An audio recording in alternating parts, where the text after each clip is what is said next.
Media Conference.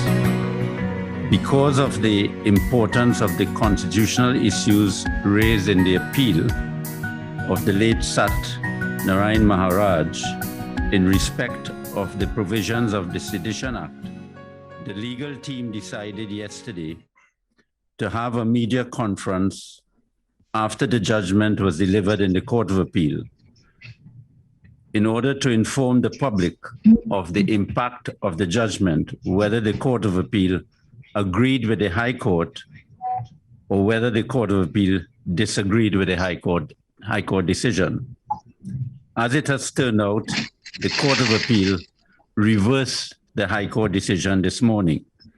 I would first like to thank the Court of Appeal for the consideration of all the legal issues in the matter, and we respect the judgment of the Court of Appeal, but unfortunately, we disagree with that decision. The appeal in this matter raised important constitutional issues which impact upon the right of free speech, the freedom of the press, and the freedom to express political views and the rule of law. Public legal education on important legal issues which can have adverse effects on the enjoyment of the rights of the public is an essential function of the legal profession. As lawyers, we have a duty to inform and educate the public on important legal issues which affect their rights. The issues which arose for determination in this case before the Court of Appeal and before the High Court were not whether the statements made by the late Mr. Satnarayan Maharaj constituted a sedition offense or not, but whether the sedition offenses as described in the Act restricted the freedom of speech, the freedom of the media, violated the rule of law, and violated the principle of legal certainty in the description of a criminal offense.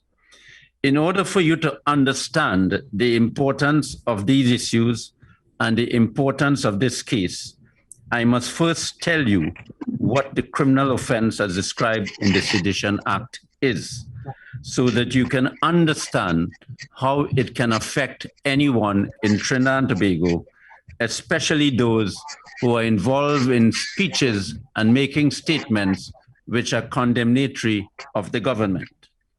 Before I deal with this aspect, however, I would first inform you that the law in the Sedition Act in Trinidad and Tobago is the same law which was in existence in England hundreds of years ago, when the king or the queen was regarded as being not able to do any wrong. The law was that the king can do no wrong. The rationale for this law was that the sovereignty of the British people resided in the king or the queen, and therefore the power of the country was in the king or the queen, and therefore the citizens were not entitled to criticize the king or the queen.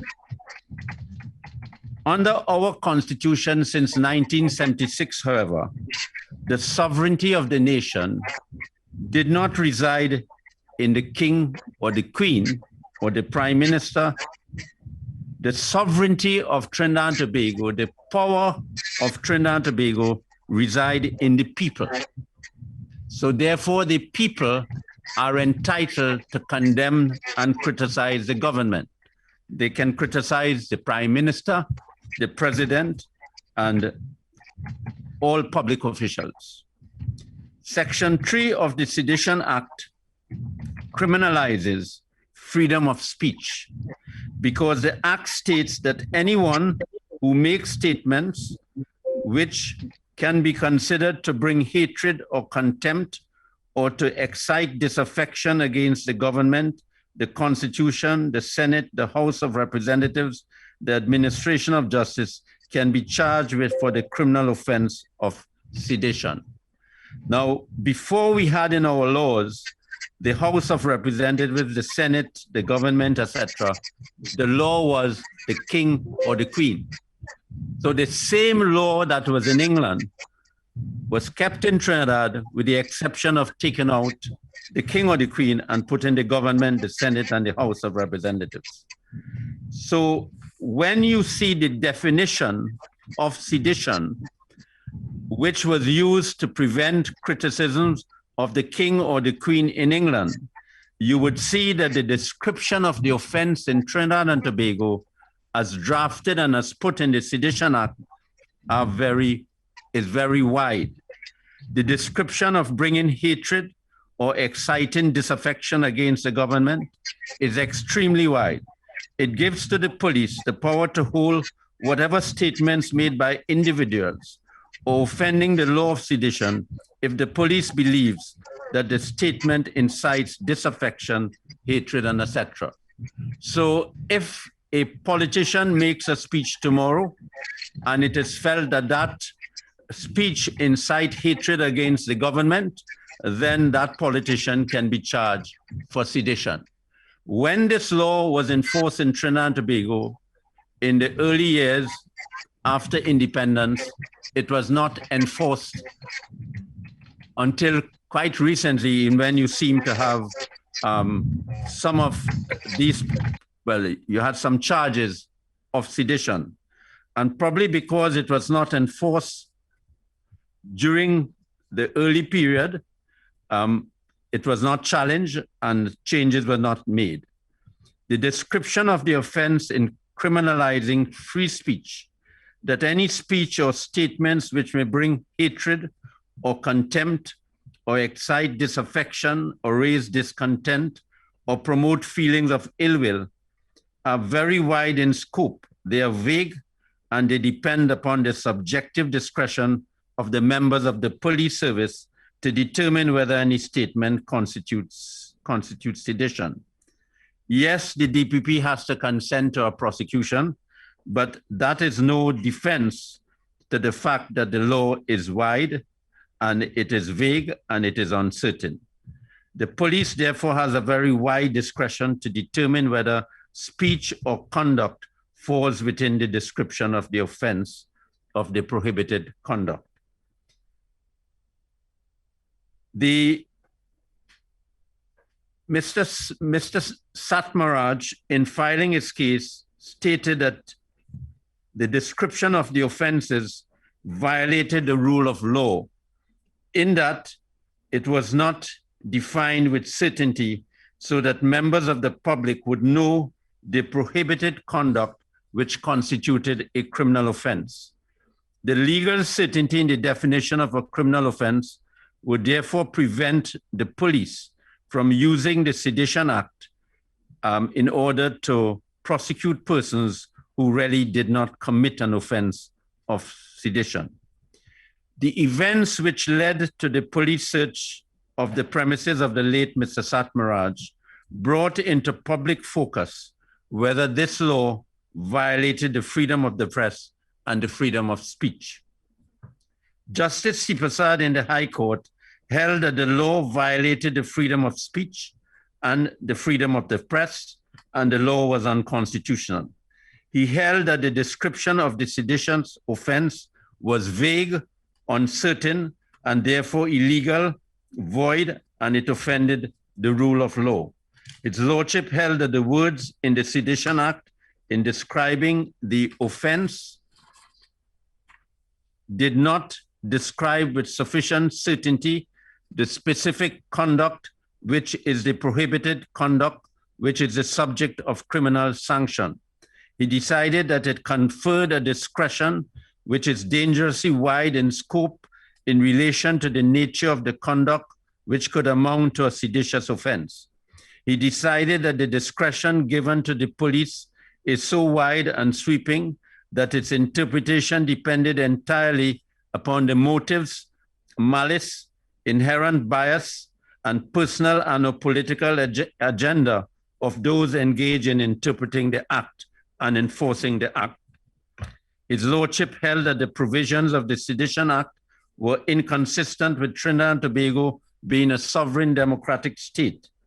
Because the rule of law was an important pillar of the Constitution of Trinidad and Tobago, The judge held that the provisions of the Constitution which immunize laws which were in existence before the Constitution from being challenged as unconstitutional did not apply to these laws because these laws violated the rule of law.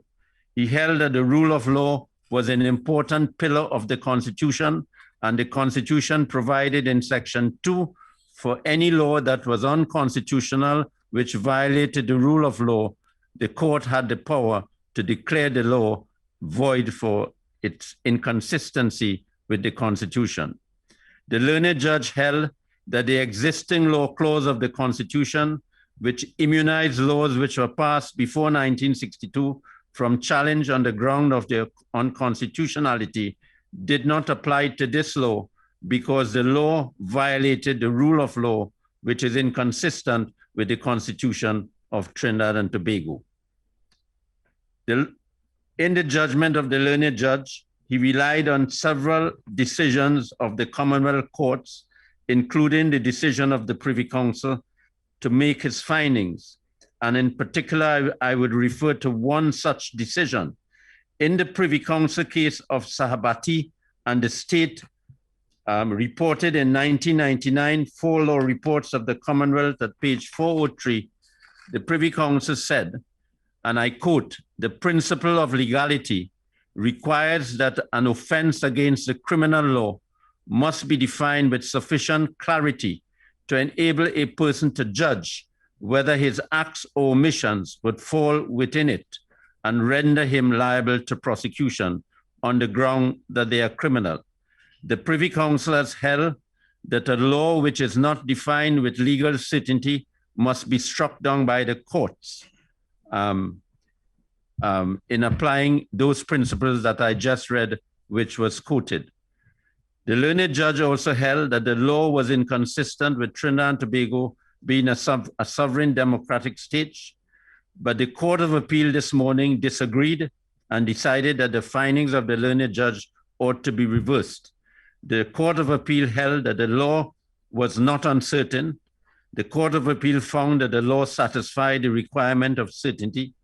The Court of Appeal found that the rule of law was not infringed, and therefore the law did not violate the rule of law and was not inconsistent with Section 2 of the Constitution.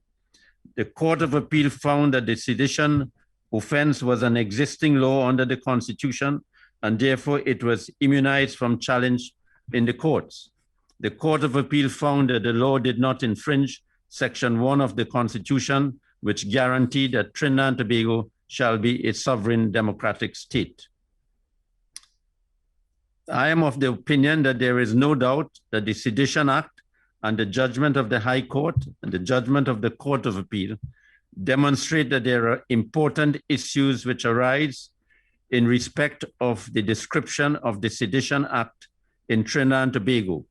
And there are serious questions whether if this law remains in force in Trinidad and Tobago, it will intimidate or intend to intimidate the freedom of speech, the freedom of the press, the freedom to express political views, and the rule of law.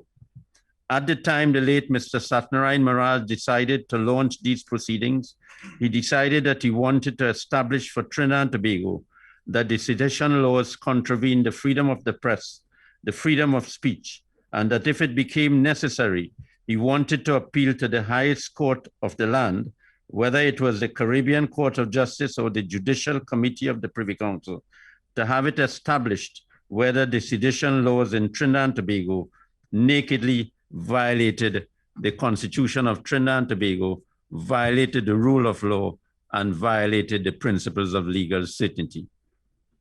The late Mr. Satnarayan Maharaj was not against sedition laws. He recognized that it was necessary to have laws to prevent the country from being divided, whether on the grounds of race or on the ground of religion. He believed that laws, however, should exist to promote the cohesion of our society. He also strongly believed that if there is to be any such law, it must be defined with certainty so that the press and the members of the public would know what is the prohibited criminal act, so they would not commit the criminal act, and that if they commit it, they would be prosecuted in accordance with the law. I have a duty to share some thoughts with you. Before we embarked upon this case, I knew that it was going to be an important case. I knew that this was going to be a case like which I may not have succeeded at all in Trinidad and Tobago, and I would have succeeded in the final court in the Privy Council. I knew that it involved important principles of law, and I appreciate very much the trouble and the efforts made by the Court of Appeal in considering all of the legal issues.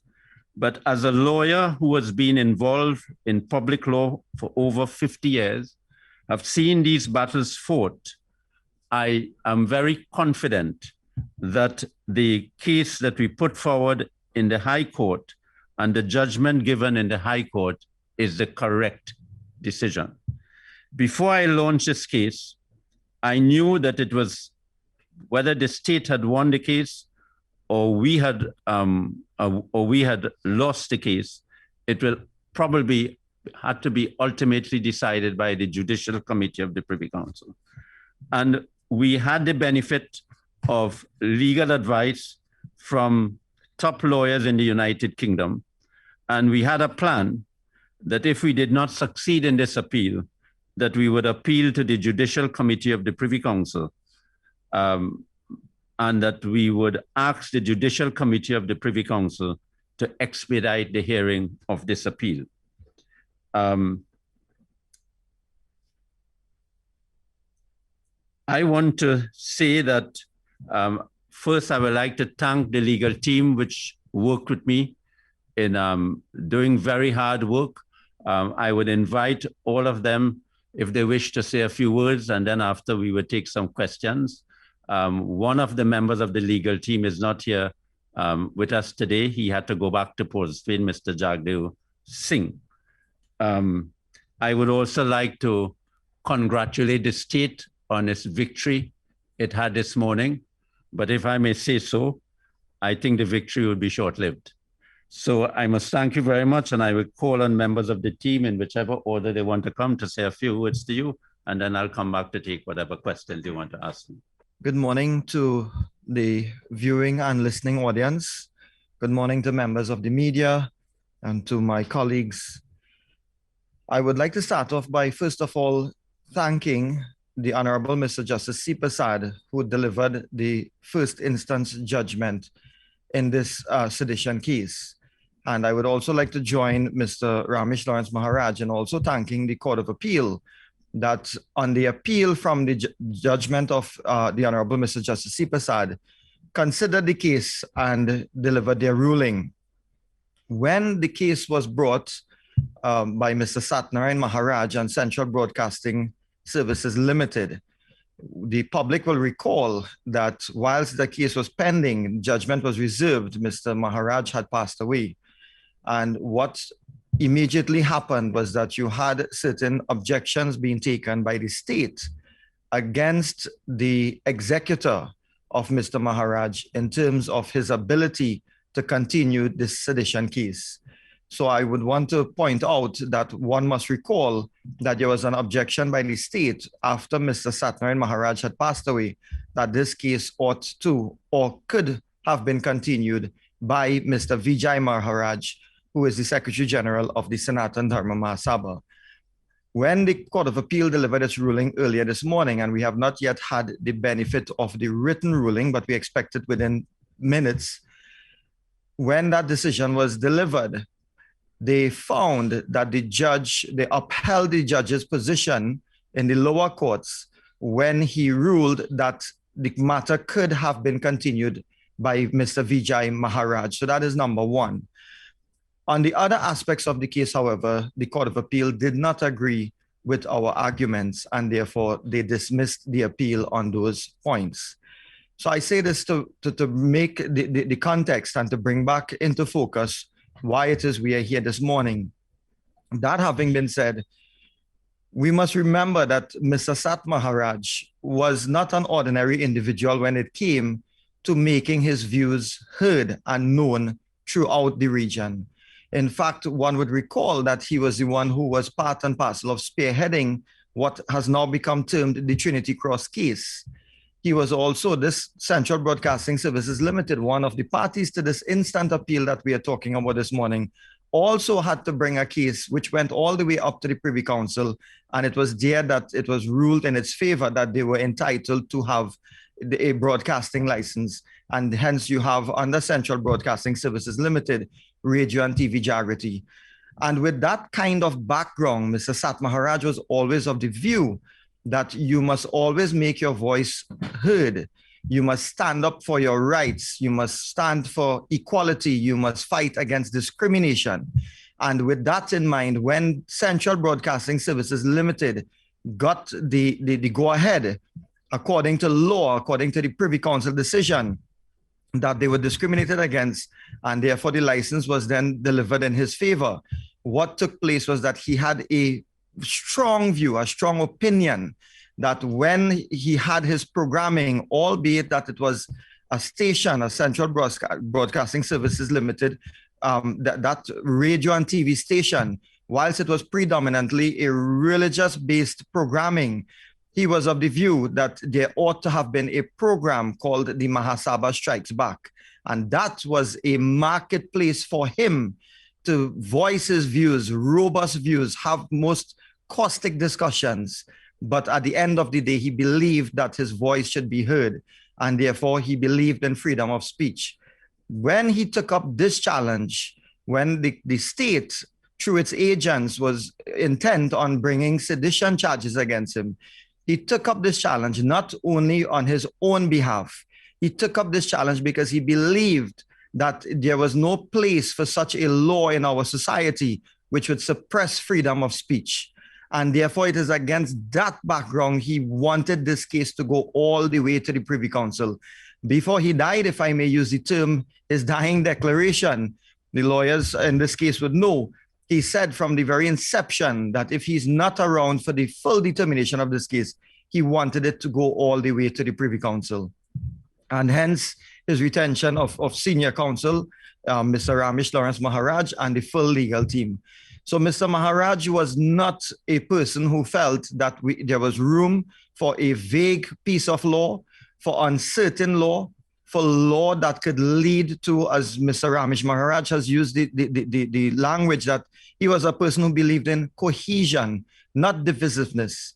And therefore, he believed that there should be laws on the books. Excuse me.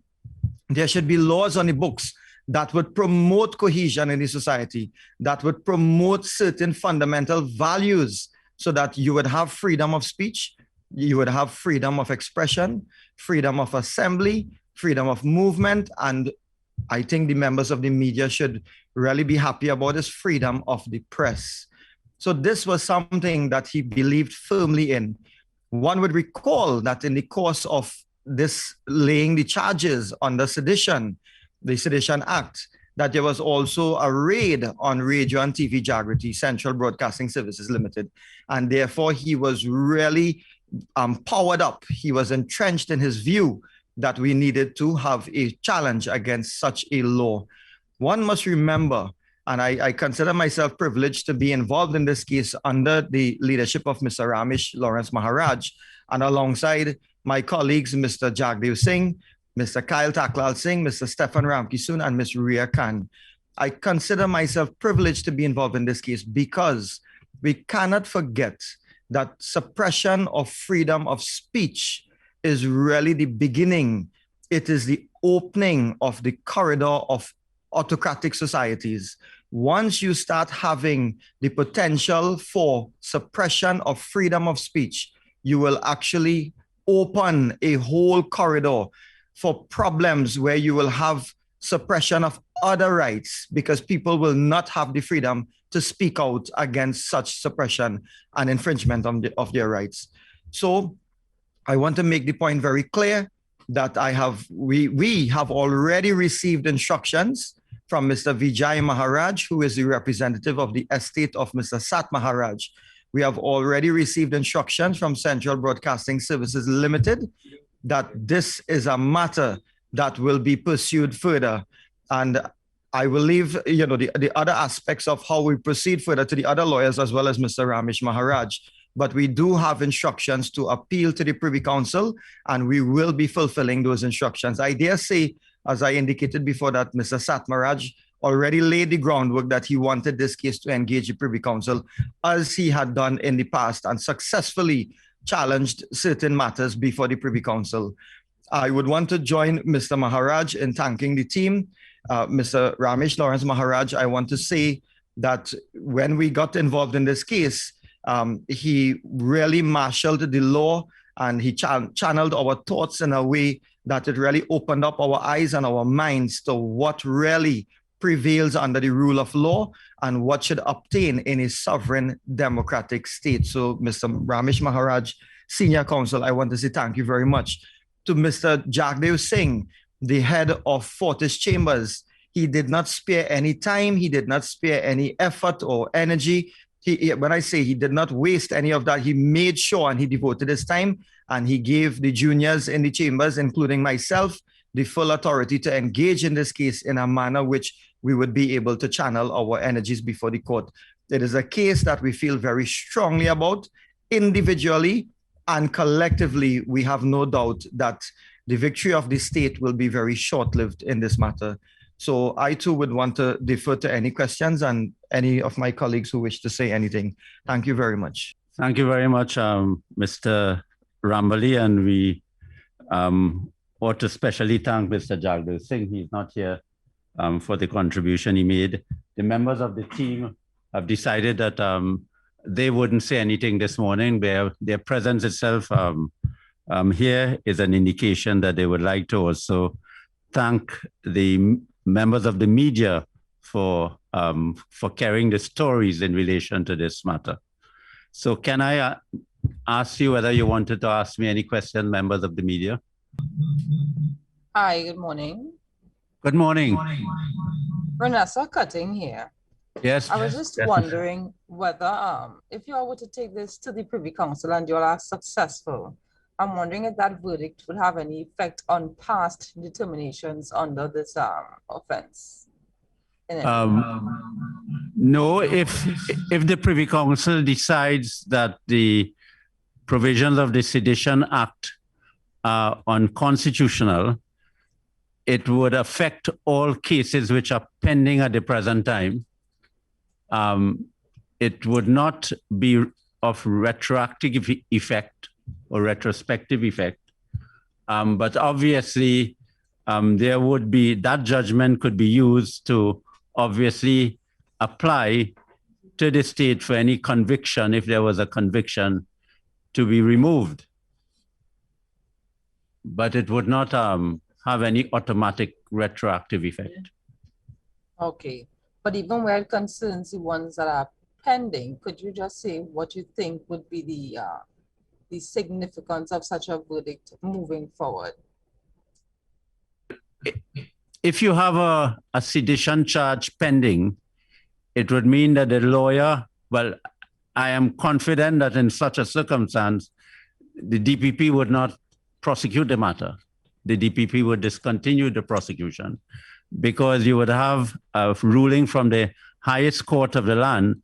The Constitution of Trinidad and Tobago specifies that the Privy Council is the final court for Trinidad and Tobago, and any order it makes has the same effect as if an order is made by the Court of Appeal of Trinidad and Tobago. So a decision of the Privy Council could then be produced to any magistrate or judge, and the magistrate or judge would have to obey the fact that the law is unconstitutional, and therefore any prosecution would be null and void and of no effect. Okay. At that point, then government would be kind of forced to make some amendments to the law. Is there any other way that you can how to put it, lobby government to make the changes to the law, have consultations? Have you have tried any of these other approaches? I think the Ministry of the Attorney General should have looked at the judgment of the High Court and should look at the judgment of the Court of Appeal. And it should, in any event, whether the decision of the Court of Appeal is overturned or not, a responsible government would make amendments to the law, because there can be arguments in the future in respect of other aspects of it. But certainly, if the Privy Council rules in favor of Mr. Maharaj and overturn the decision of the Court of Appeal, the government would have to amend the law. Because let me see if I can explain this to you. If you are creating a criminal offense, and the criminal offense would obviously impact on liberty, but it can impact upon freedom of speech, freedom to express political views, etc., etc. It is imperative on the authorities to define that offense with certainty, with legal certainty, so that the police, if they're going to charge someone, would charge them on the basis of the description of that offense, but would not charge them on the description of what they believe is the offense. And that is why you will have criminal offenses described with legal certainty. And I read to you this afternoon one of the judgments of the Privy Council, which already ruled that a criminal offense must be defined with legal certainty. What the Court of Appeal decided was that in their view, this offense was described with legal certainty. But I showed you what was the description of the offense. For example, if you merely say that if someone made a speech and it could cause disaffection among the population, you haven't described what that disaffection is. You do not say what are the particulars of that particular disaffection. As a matter of fact, any speech that you make criticizing the government can cause disaffection. It doesn't have to be a seditious speech. So that is why it's important for a criminal offense to be defined with legal certainty. I see a note here sent, I think is one of the questions asked. Do we need leave from the Court of Appeal to proceed to the Judicial Committee of the Privy Council? No, we do not need leave is of right, but what we do need is that there is a formality of getting all the documents approved in order to be transmitted to the Privy Council. It is called conditional leave to appeal, but the decisions of the court is that the Court of Appeal does not have any discretion where the Constitution says there's an appeal as of right to prevent such an appeal from going to the Privy Council. So the short answer is, in this case, it involves interpretation of the Constitution and other matters that are specified in the Constitution. And the appellants, well, it'll be the respondents now, would be entitled to appeal as of right to the Judicial Committee of the Privy Council. If the case had gone the other way, if the state had lost the case, the state would have been entitled to also appeal as of right to the Judicial Committee of the Privy Council. Could you identify any state, perhaps preferably within the region here, where you feel that they have solid sedition laws? And I know it gets very involved, but could you probably give us like an example, an actual example of a phrasing or so that would show what it is, would help the law to become more solid and defined? Okay. Most of the Commonwealth countries which decided to keep this law of sedition, they amended their laws to make it a more defined offense. And even in Canada, the Canadian Supreme Court ruled that you could not have an offense with this description of an offense. And they said that you had to prove an incitement to violence for such an offense to occur. So that in England, where you had this offense, it was totally abolished. So there has been major reforms in the Commonwealth because Mahatma Gandhi, for example, was prosecuted under the same law. And his speech to the court then was he did not commit an offense because the law was vague. So that many of the countries of the Commonwealth which had this sedition law, which was really passed in England to protect the Queen from being criticized or the King, they amended their laws or they completely abolish it. And we put before the High Court and the Court of Appeal even the law reform paper in the United Kingdom, which showed a review of all of these countries and which showed that even I think it's the Minister of Justice in England, in effecting the abolition of this law, stated that it was a law which should be removed from the statute books, and the minister then encouraged other countries to have it removed. So it's a very important issue for the Commonwealth, and I think the Judicial Committee of the Privy Council would find this a most interesting case because it would realize that it involves very important constitutional law principles, especially it can create a lot of problems for the media because the media is in the forefront of condemning and criticizing governments throughout the Commonwealth. And therefore, it's very important for it to be known that if you want to have a law to have the media arrested and to have the media prosecuted, or to have individuals arrested and prosecuted for exercising freedom of speech, it must be a law with legal certainty. Yes. By chance, do you have any statistics as to the number of persons who would have been charged and convicted under this offense in Trinidad? I don't have an idea of the number of persons charged or convicted. I know of some persons in the past who were convicted in the days before independence, but I don't have that record. But I suppose you can always get that record from either under the Freedom of Information Act or from the Attorney General's office. Yeah. Okay, thank you. Thank you. Sure. How soon will you file your appeal to the Privy Council, and based on your experience, how long do you think it will take for the PC? Okay. Okay. The question on the side of the screen is how soon would we file our appeal to the Judicial Committee of the Privy Council, and how soon you think we'll get a decision?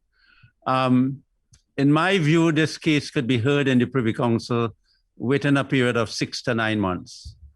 And we will be filing our application for conditional leave in the Court of Appeal. That is a leave in which the court grants leave, and it makes arrangement for all the record of appeal to be put together and certified by the Registrar of the Supreme Court. The rules provide that the appellant has to deposit £500 with the Registrar of the Supreme Court, which the appellant would get back when or if he succeeds in the appeal. And that conditional leave order is made, and within a period of time which can be expedited, all the records are prepared, and then final leave is granted, and the record of appeal is transmitted in the diplomatic bag from the Trinidad and Tobago government to the Judicial Committee of the Privy Council. We would have a certified copy of that record of appeal. We will also send it to the Privy Council and send it to the lawyers in England. As a matter of fact, our lawyers in England who would be helping us with this already have a copy of all the relevant records except the particular judgment that was delivered today. So we are prepared, and we'll be making an application to the Privy Council for an early hearing of the appeal.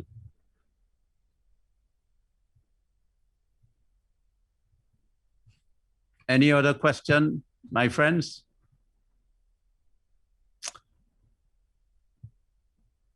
Well, I must thank you very much for accepting our invitation and listening to boring legal issues, but I hope that you were able to understand some of the law that I quoted. I tried to make it as simple as possible, but it is a very important case which affects freedom of speech and freedom of the press and freedom to express political views.